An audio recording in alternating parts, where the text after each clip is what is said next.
네, 오늘 말씀은 창세기 3장 16절로 24절 말씀을 통해서 영생의 삶이란 제목을 가지고 살펴보도록 하겠습니다. 지금 아담 언약 성취 섭리를 지금 살펴보고 있습니다. 창세기 3장 1절부터 11장 32절까지 여기가 바로 하나님의 아담 언약 성취 섭리를 지금 보고 있는데, 그 중에서 하나님이 인간의 범죄 가운데서 심판은 하시지만 보호해 주시는 섭리를 지금 3장 1절부터 24절까지 살펴보고 있습니다. 지난 시간에 우리가 하나님이 책망하시는 내용, 아담과 하와를 불러서 책망하시는 내용, 그리고 14절에서 19절까지 하나님이 이제 심판하시는 내용을 살펴보고 있었습니다. 그 심판하는 내용 중에 먼저 뱀을 심판하고, 그 다음에 여자에 대한 심판을 말하고, 마지막으로 아담에 대한 심판의 내용이 나옵니다.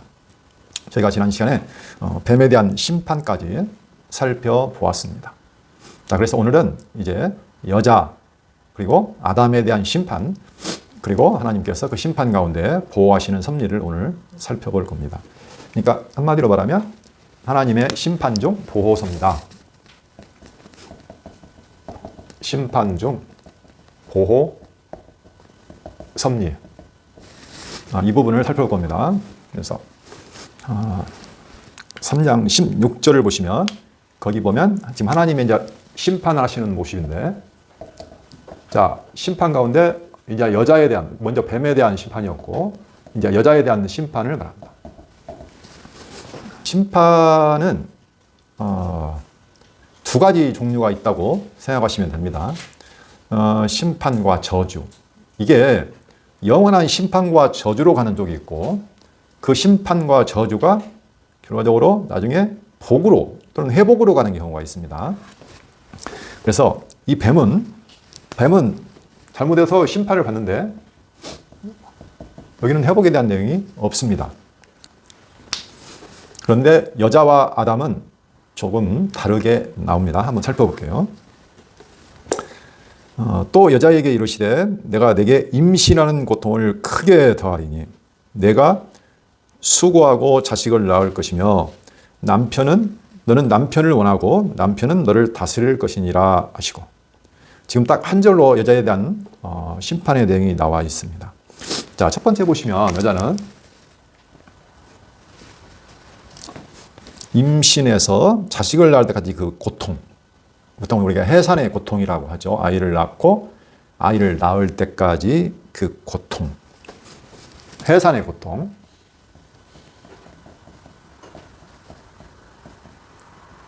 고통을 크게 더한다. 우리 짐승 보면 짐승도 고통을 받는가 모르겠네요. 짐승이 아이를 갖다가 막 울부짖고 죽겠다고 그런 경우가 있나요?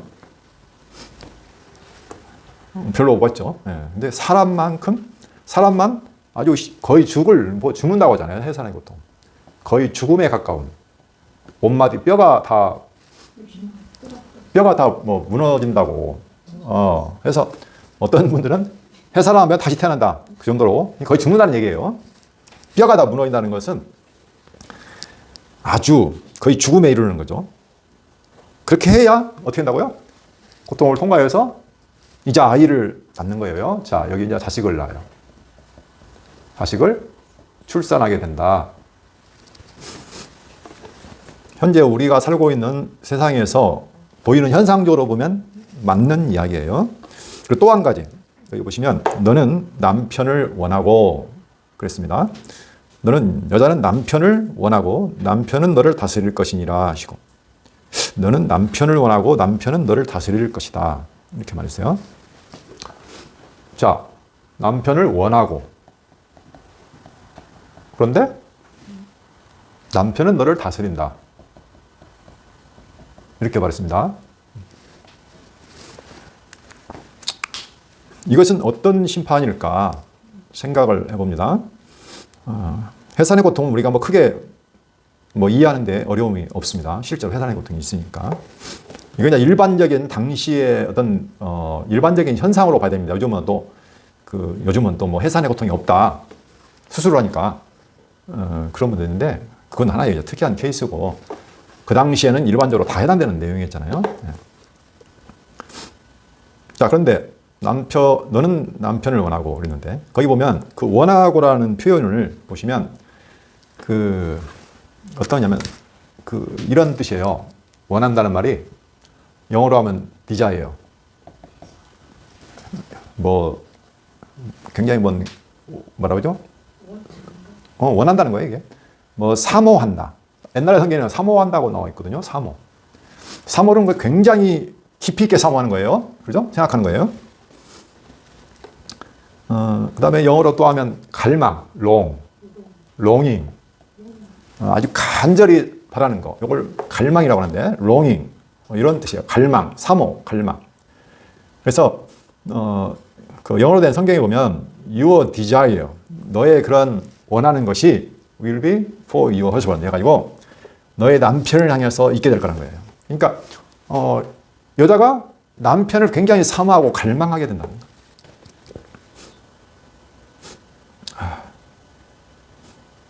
그래서 이게 좋은 뜻이냐? 좋은 뜻이면 좋은데 누군가를 사모하고 갈망한다는 것은 어떤 면에서 보면 고통이 됩니다. 그게. 왜? 한쪽에서 한쪽으로 갈망하는데 그게 마음대로 안 되면 고통이 되죠.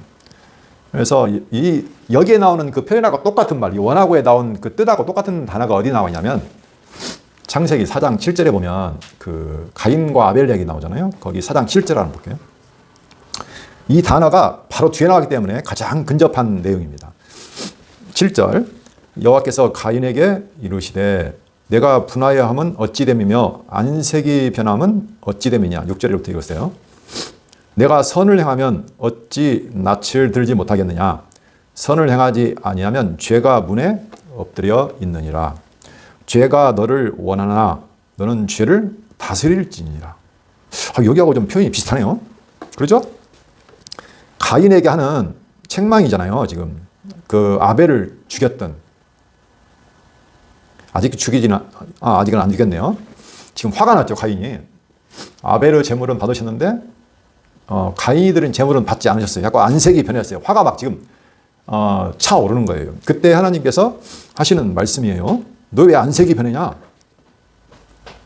네가 선을 행하면 어찌 낯을 들지 못하겠느냐? 선을 행하지 아니하면 어떻게 되냐면 죄가 문에 엎드려 있느냐. 죄가 엎드려서 너를 삼키려고 하는 것처럼, 웅크리고 있는 것처럼 엎드려 있느냐. 죄가 너를 원하나. 죄가 가인을 원한대요. 아까 여자가 남편을 원해요. 그렇죠? 네. 너는 죄를 다스릴지니라. 죄가 어떻게 된다는 얘기예요? 가인을 지금 지배하려고, 다스리려고 한다는 거예요. 그렇죠? 지금 죄가 지금 그 가인의 마음에 들어와 있잖아요.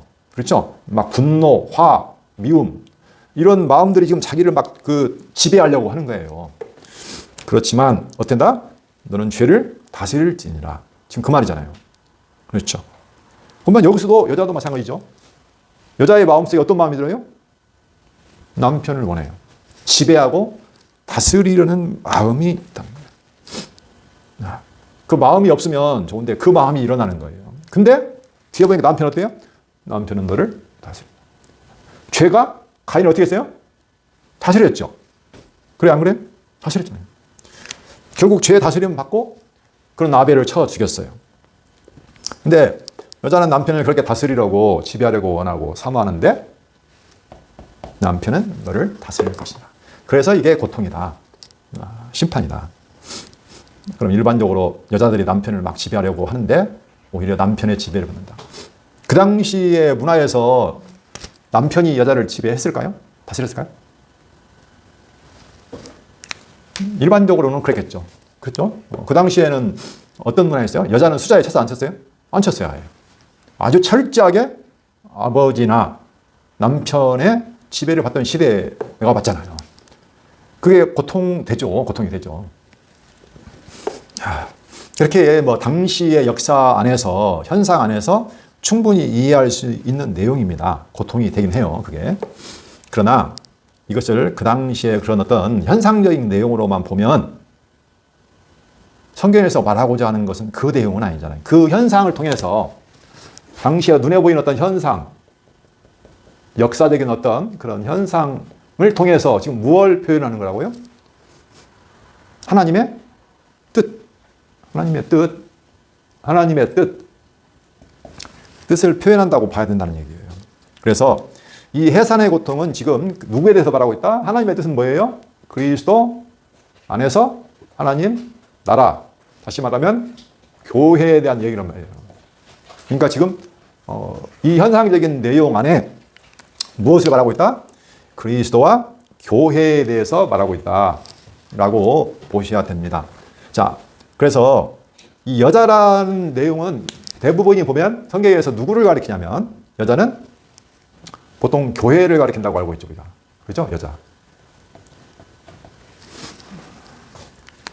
그걸 우리가 한번 봅시다. 자, 구약 시대에도 보면 구약 시대도 보면은 자, 하나님과 이스라엘 관계를 어떻게 했냐면 하나님과 이스라엘 관계를 이스라엘을 뭐로 봤어요? 남편과 아내로 봤어요. 자, 그래서 이스라엘 백성이 하나님께 심판을 받아요. 범죄함으로 말미암아. 그렇죠? 이스라엘 백성이 율법을 어기고 선악과를 어기고 똑같아요. 선악과도 율법이고 이스라엘 백성이 모세의 율법을 어기고 그래서 하나님의 엄격한 진노와 심판을 받아요. 그래서 거의 패망하고 심판받아서 아주 질이 멸멸. 그렇죠? 성전도 파괴되고 예루살렘 성곽도 다 무너지고 회파되고 또 백성들은 포로로 잡혀가고 아주 처참한 지경에 처했죠. 그때의 그 예레미야에 보면 그 참담한 현실이 잘 나와 있는데 그들이 받는 고통을 뭐라고 비유했냐면 한번 예레미야 볼까요? 예레미야 4장 27절. 4장 27절.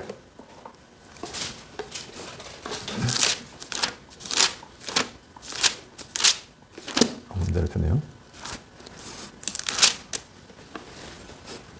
여호와께서 이와 같이 말씀하시길 이 온 땅이 황폐할 것이나 내가 진멸하지는 아니할 것이며.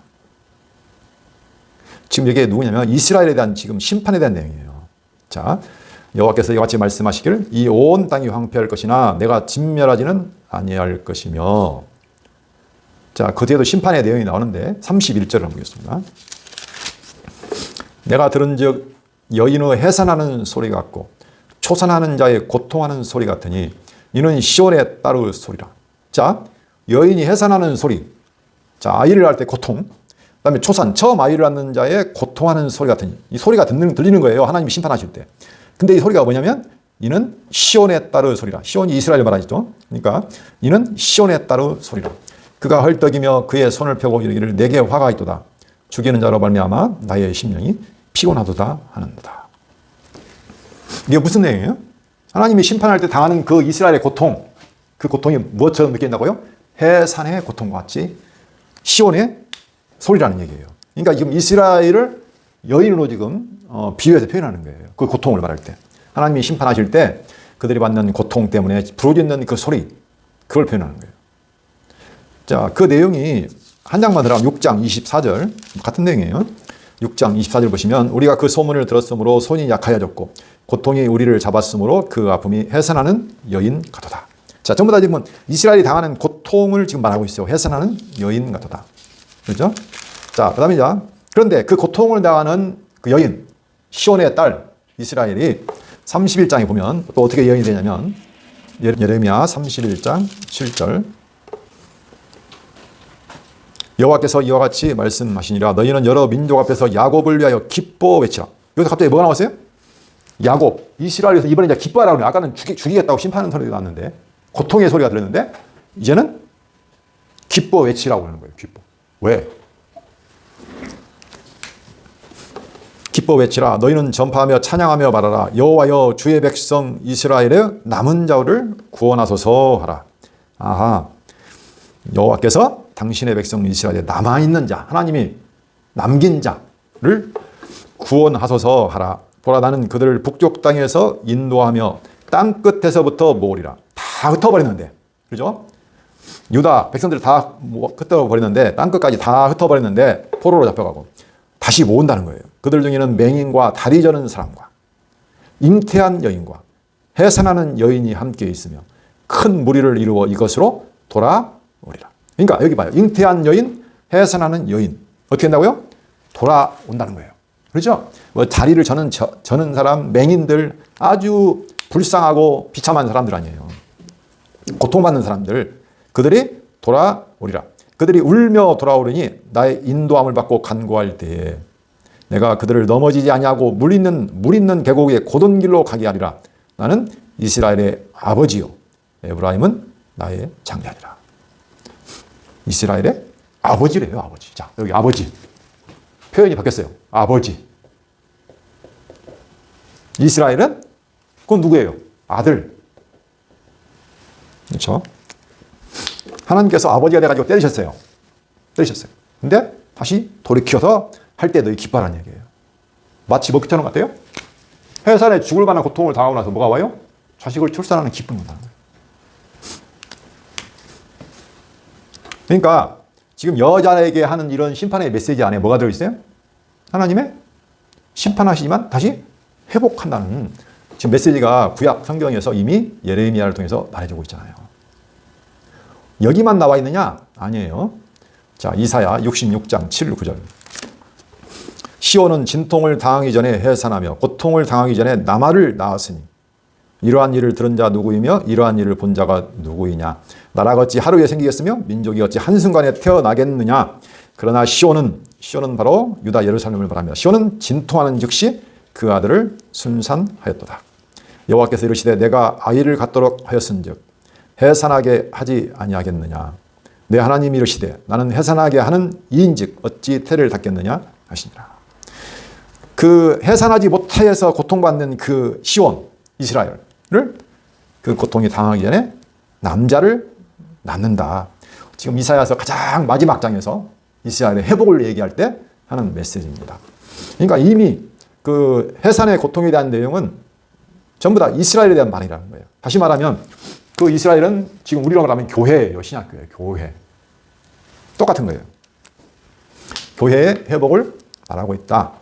자, 미가서 4장 6절에서 10절 볼게요. 구약은 마지막입니다. 미가서 좀 뒤에 있습니다.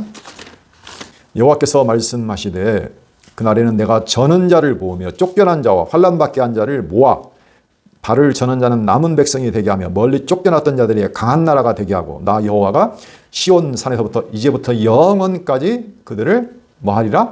다스리리라 하셨나니. 자, 여기 다스리리라 나왔죠? 환난받는 자, 쫓겨났던 자를, 저는 자를 다 모아서 그들을 이제부터 영원까지 다스리리라 하셨나니. 미가서 4장 6절부터요. 너 양떼의 망대요 딸 시온의 산이여 이전 권능 곧 딸 예루살렘의 나라가 내게로 돌아오리라. 그렇죠? 다시 돌아온다는 거예요. 이제 내가 어찌하여 부르짖느냐. 너희 중에 왕이 없어졌고 내 모사가 죽었으므로 내가 해산하는 여인처럼 고통함이냐? 여기 또 나왔네요. 내가 해산하는 여인처럼 고통함이냐? 이게 누구예요? 딸 예루살렘. 딸 시온이요. 해산하는 여인처럼 힘들여 나을지어다. 이제 내가 성읍에서 나가서 들에 거주하며 또 바벨론까지 이르러 거기서 구원을 얻으리니 여호와께서 거기서 너를 내 원수들의 손에서 속량하여 내시리라. 자, 지금 이렇게 구약 성경을 쭉 보시면 해산하는 여인이 누구를 말하는가를 단적으로 우리가 알 수 있습니다. 하나님께서 표현할 때. 그래서 이게 바로 이스라엘이었고 신약에 가면 교회예요. 그러니까 이스라엘은 죄로 인해서 죄로 인해서 심판받아요. 그래서 해산한 여인처럼 고통을 받아요. 그러나 하나님 어떻게 한다? 반드시 어떻게 한다? 내가 너희들의 아버지가 되어서 다시 회복시킨다. 그래서 너희들을 기뻐하고 즐거워하게 할 것이다 라고 예언을 했는데 실제로 그 일이 바벨론 포로에 돌아온 것으로 조금 보여졌지만 그건 진짜는 아니에요. 그렇죠? 그리스도 안에서 우리가 죄와 사망 가운데 고통할 때에 그리스도를 통해서 다시 회복하는 것이 진짜잖아요. 그렇죠? 자, 이제 신약에서 한번 확인해 보겠습니다. 요한복음 16장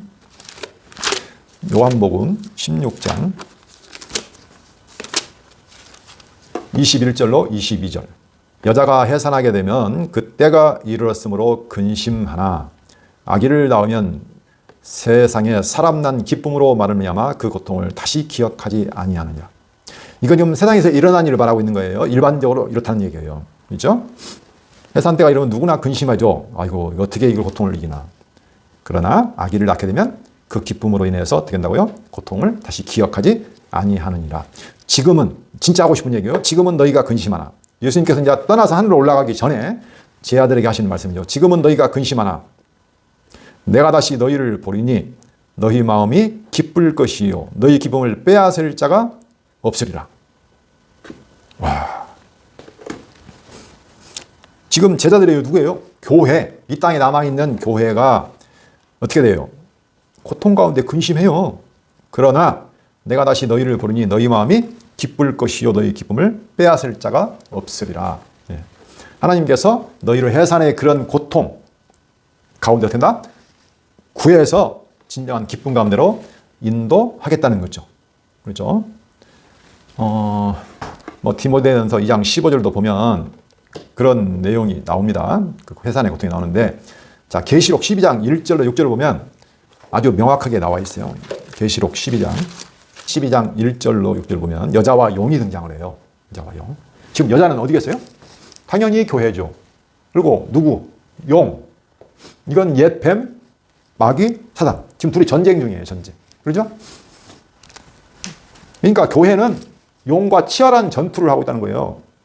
저 성경의 창세기도 그랬잖아요. 여자와 뱀과 뭐가 된다? 원수가 된다. 원수가 되게 나왔잖아요. 여자의 후손과 뱀의 후손과도 원수가 되게 하고. 이게 치열한 싸움 중에 고통이 있죠. 여자가. 하늘에 큰 이적이 보이니 해를 옷 입은 한 여자가 있는데 그 발 아래는 달이 있고 그 머리에는 12별의 관을 썼더라. 이 여자가 아이를 베어, 이것도 아이 나오죠 또. 이 여자가 아이를 베어 해산하게 되며 아파서 애를 쓰며 부르짖더라. 똑같아요. 여기도 또 해산, 고통. 애를 쓰며 부르짖더라. 하늘에 또 다른 이적이 보이니 보라. 한 큰 붉은 용이 있어 머리가 7이요 뿔이 10이라. 대단하죠? 그 여러 머리에 7 왕관이 있는데 그 꼬리가 하늘의 별 3분의 1을 끌어다가 땅에 던지더라. 용이 해산하려는 여자 앞에서 그가 해산하면 그 아이를 삼키고자 하더니 여자가 아들을 낳으니 이는 장차 철장으로 만국을 다스릴 남자라. 그 아이를 하나님 앞과 그 보좌 앞으로 올려가더라. 그 여자가 광야로 도망하며 거기서 1260일 동안 그를 양육하기 위하여 하나님께서 예비하신 곳이 있다. 예. 여자와 용의 싸움. 다시 말하면 이 지상교회와 용과의 싸움. 용이 그 여자를 아기를 못 낳게 낳으면 먹으려고 했는데 결국 실패하고 그 낳은 아이가 이제 다스릴 남자, 만국을 다스릴 남자, 예수를 말하고 있죠. 하나님 앞과 보좌 앞으로 올라갔어요. 여자는 어떻게 했어요? 지금 남아있어요, 광야에. 그렇죠? 남아있어서 어떻게 해요? 양육을 받아요. 양육을 받아서 거룩한 신부로. 그렇죠? 하나님의 거룩한 백성으로서 온전히 교육을 받는 기간이 있다는 거예요. 그게 뭐예요? 1260일, 48달, 3년 반, 한때, 두때, 반때. 그동안 양육하기 위해서 예비하신 곳이 있어요. 광야. 네. 이게 바로 교회의 모습이에요. 그러니까 여자 고통을 받아요. 그러나 그 고통이 영원한 고통이 아니고 오히려 우리를 양육하기 위한 고통이다. 이스라엘 백성 하나님께서 때리셨죠. 그렇죠? 사랑하는 백성, 복을 주신 백성을 때리셨잖아요. 아주 지리멸멸. 근데 그 고통이 영원하지 않고 반드시 회복시킨다. 그 기간은 바로 양육의 기간이다. 교육의 기간이다. 하는 것을 우리가 알 수 있습니다. 지금 성경에서는 계속 같은 얘기를 하고 있는 거예요. 아담의 이야기나 이스라엘의 이야기나 교회의 이야기나 지금 같은 걸 얘기하고 있다. 이렇게 이해하시면 됩니다. 그래서 그 해산의 고통을 당하지만 어떻게 된다? 너는 나중에 기쁨으로 아이를 낳게 된다. 구원에 이르게 된다는 사실을 말해주고 있습니다. 예. 어떻게 해요? 가인은 죄에게 다스림을 받았죠. 그러나 교회는 어떻게 돼요? 남편의 다스림을 받아요. 예수 그리스도. 남편은 여기 누구를 말할까요? 그리스도. 남편 대신 그리스도가 결과적으로 우리를 완벽하게 통치하는 나라. 예. 그러니까 심판 안에 뭐가 들어가 있어요, 지금? 여자에게는 하나님의 복이 그대로 살아있잖아요, 복이. 그렇죠? 자, 이번에 이제 아담에게 하신 심판의 내용을 한번 살펴볼 겁니다. 아담. 자, 17절. 아담에게 이르시되 내가 내 아내의 말을 듣고 내가 내게 먹지 말라 한 나무의 열매를 먹었은즉 땅은 너로 말미암아 저주를 받고 너는 내 평생에 수고하여야 그 소산을 먹으리라. 땅이 내게 가시덤불과 엉겅퀴를 낼 것이라. 내가 먹을 것은 밭의 채소인즉 내가 흙으로 돌아갈 때까지 얼굴에 땀을 흘려야 먹을 것을 입으리니 내가 그것에서 취함을 입었습니다. 너는 흙이니 흙으로 돌아갈 것이니라 하시니라. 자, 여기 아담이 받은 심판의 내용. 그냥 현상적으로 한번 살펴보면, 자, 아내의 말을 듣고 먹지 말란 나무의 열매, 여기 나무의 열매라고 했지만 사실은 열매는 나와 있지 않습니다. 나무로부터 먹은 거예요. 먹었는데 그것으로 인해서 땅은 너로 말미암아 저주를 받고 너는 내 평생에 수고해야 소산을 먹으리라. 자, 저주를 받았는데 아담으로 인해서 땅이 저주를 받았어요. 그렇게 해서 아담이 받은 저주는 뭘까요? 첫 번째, 수고죠. 그래서 어떻게 해야 되냐?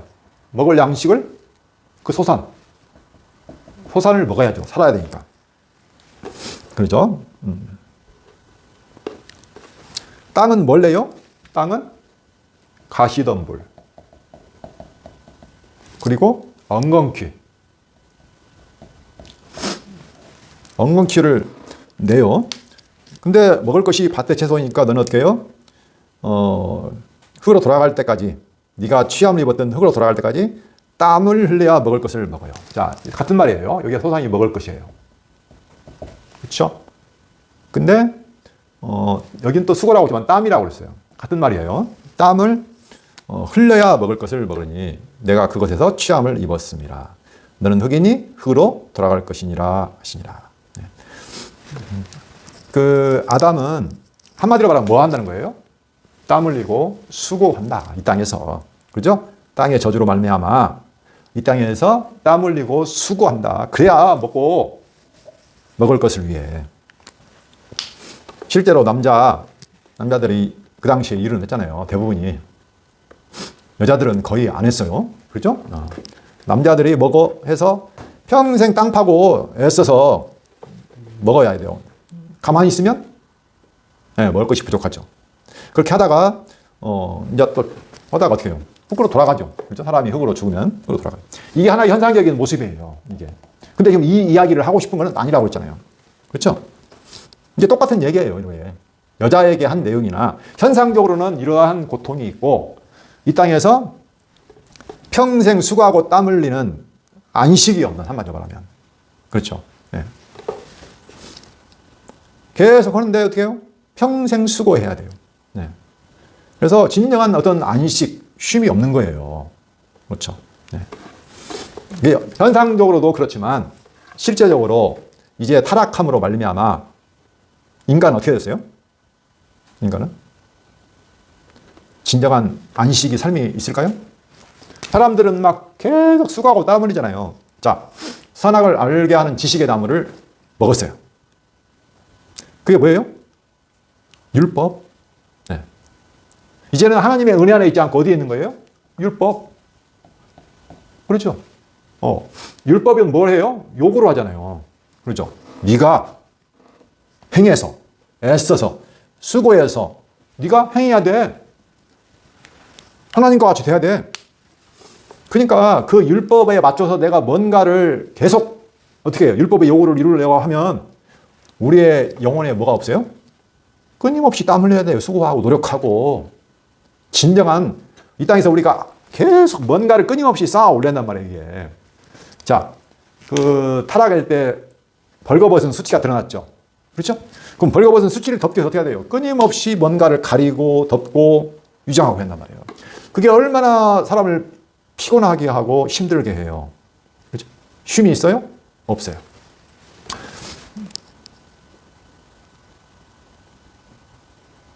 그래서 율법 안에 갇힌 사람들, 그 뱀의 유혹에 빠져서 하나님의 은혜에서 벗어나서, 하나님의 은혜 안에 벗어나서 율법의 저주와 율법이 요구하는 것을 행하려고 수고하는 땀을 흘리다 보면 안식이 없다는 거예요. 그러나 이게 영원한 것 아니라는 거예요. 그렇죠?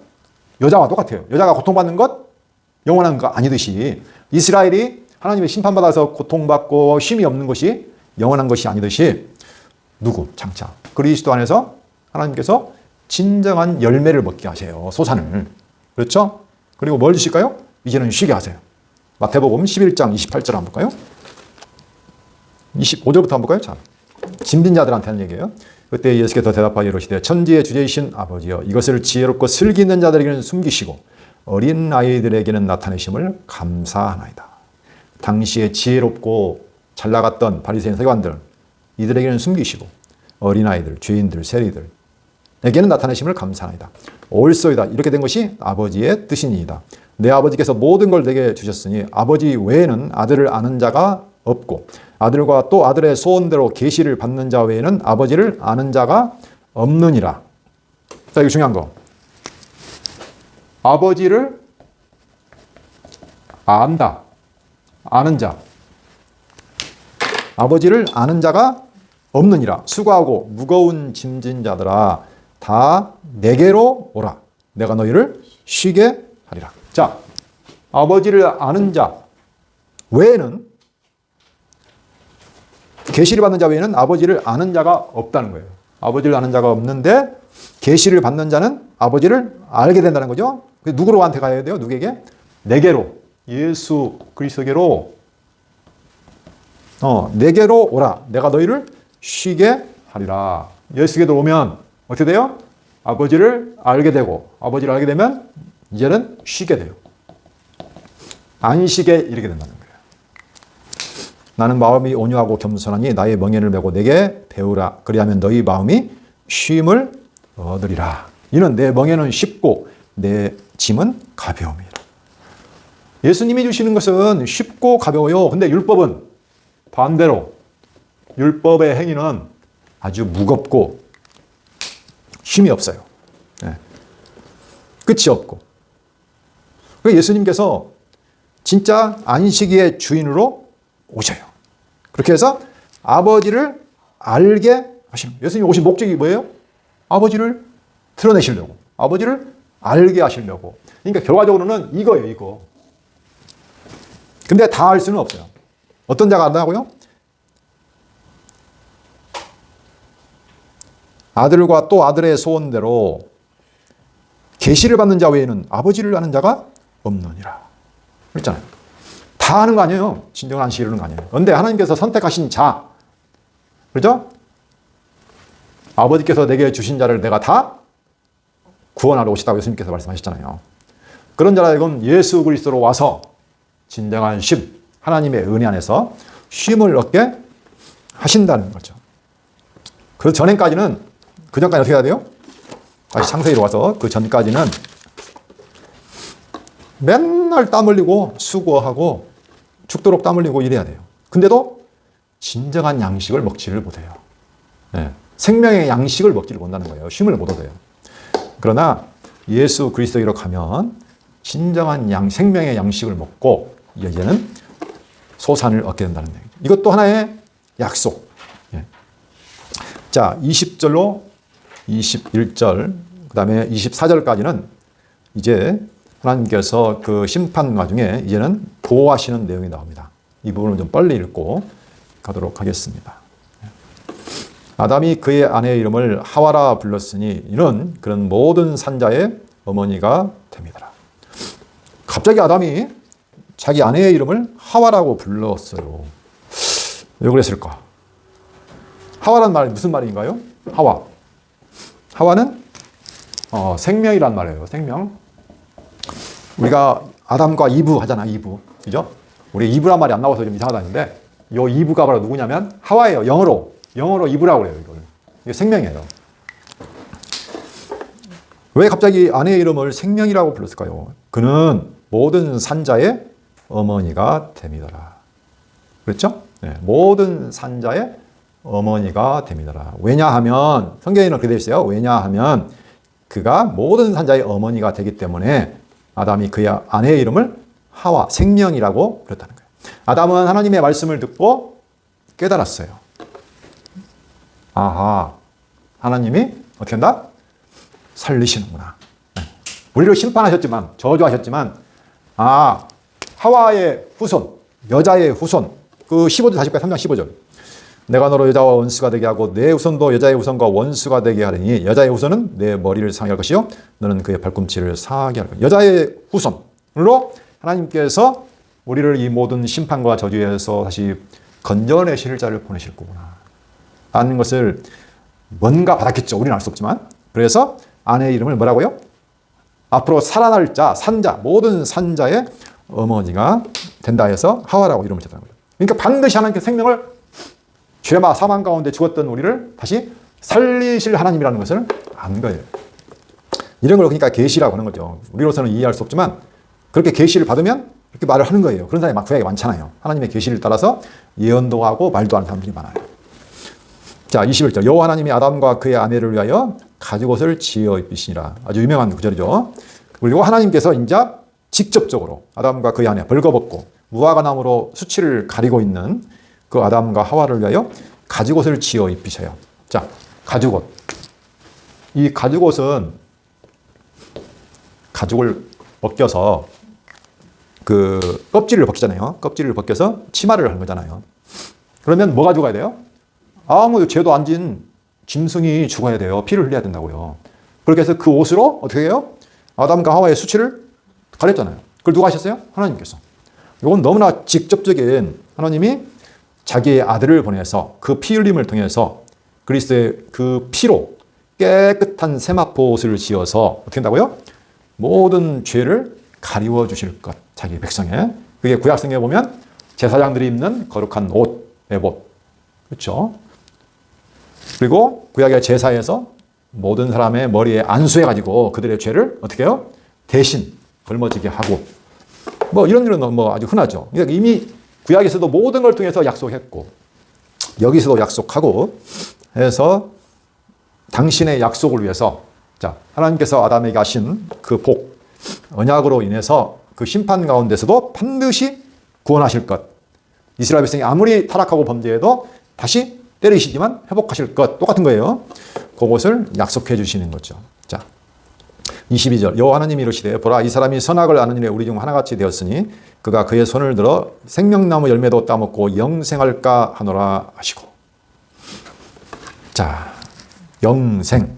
이제 여기 보면 이제 생명나무 열매에 대한 얘기가 나오고 또 생명나무의 길을 지키게 하시는 내용이 나옵니다.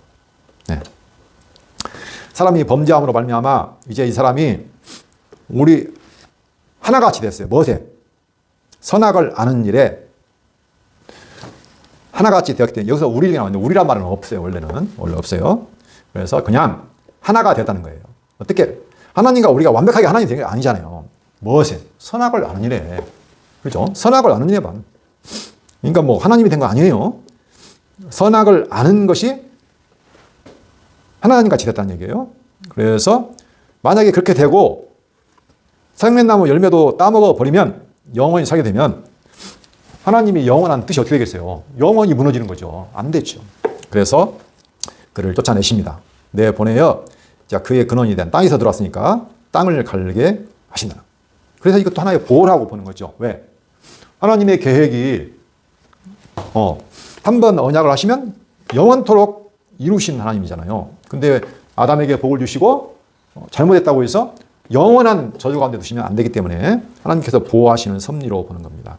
이같이 하나님이 그 사람을 쫓아내시고 에덴 동산 동산에 그룹들과 들어드는 불칼을 두어 생명나무의 길을 지키게 하시니라 그랬습니다.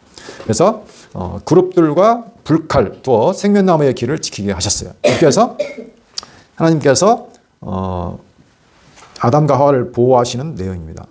다음 시간에 그 부분은 좀 더 다뤄보도록 하겠습니다. 시간이 오늘 좀 모자라니까. 자, 오늘 정리하겠습니다. 영생. 영생의 삶은 어떤 삶일까요? 하나님께서 원하시는 것이 영생인데, 그죠? 아들을 보내서 우리에게 주고자 하는 것도 영원한 생명, 영생이에요. 그죠? 영생의 반대말은 영원한 죽음, 사망의 삶인데, 어떤 삶이냐? 첫째, 하나님을 몰라요. 네. 영원하신 하나님, 유일하신 참 하나님, 여호와 되신 하나님을 몰라요. 그럼 어떻게 되냐?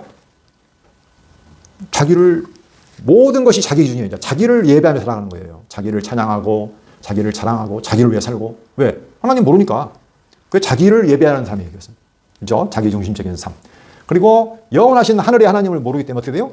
이 땅에서만 보이는 걸 갖고 사는 거예요. 땅 안에. 이걸 지옥이라고 하는데. 그래서 자기가 원하는 것 따라서 우상을 숭배하며 살아가는 거예요. 참신이 아닌 걸 살아가는 거예요. 위에서. 끊임없이 노력해야 돼요. 끊임없이 노력하고 애쓰고 땀 흘려야 돼요. 왜? 그렇게 살아가니까. 그러나 영생의 삶은 누구예요? 어떤 삶이에요? 영원하신 참 여호와 하나님을 알아. 그리고 그분이 내게 주신 은혜를 알아. 그 약속을 알아요. 그래서 영원한 하늘을 소망하며 이제는 하늘을 바라보며 사는 거죠. 그렇죠? 이건 내 노력하는 게 아니에요. 하나님의 은혜를 바라보는 거예요. 은혜를 온전히 맛보며 살기 때문에 거기는 진정한 안식이 있어요. 그리스도 안에서 하나님께서 모든 걸 은혜로 허락하셨구나 하는 것을 알고 살아가는 삶이 영생의 삶. 영생의 삶이 뭐 거창한 삶이 아니에요. 한마디로 말하면 유일하신 참 하나님과 그의 보내신 자 예수 그리스도를 아는 것이 영생이다. 우리가 지금 말씀을 공부하는 것은 그 영생의 삶을 누리도록 하시는 거죠. 기도하겠습니다. 살아계신 하나님 아버지 감사합니다. 늘 수고하며 땀 흘리며 쉼이 없이 살아가는 저희들에게 하나님께서 보내주신 예수 그리스도를 저희로 하여금 알고 믿게 하셔서 영원하신 참 여호와 하나님을 알게 하셔서 우리 안에 하나님의 영원하신 은혜 안에서 약속 안에서 진정한 안식, 참 안식을 누리게 하시니 감사합니다. 이 땅을 살아가는 날 동안 그 여호와 하나님과 그의 보내신 자 예수 그리스도를 알아감으로 말미암아 우리 안에서 진정한 안식을 누리는 영생의 삶을 살게 하여 주시옵소서. 예수 그리스도 이름으로 기도합니다. 아멘.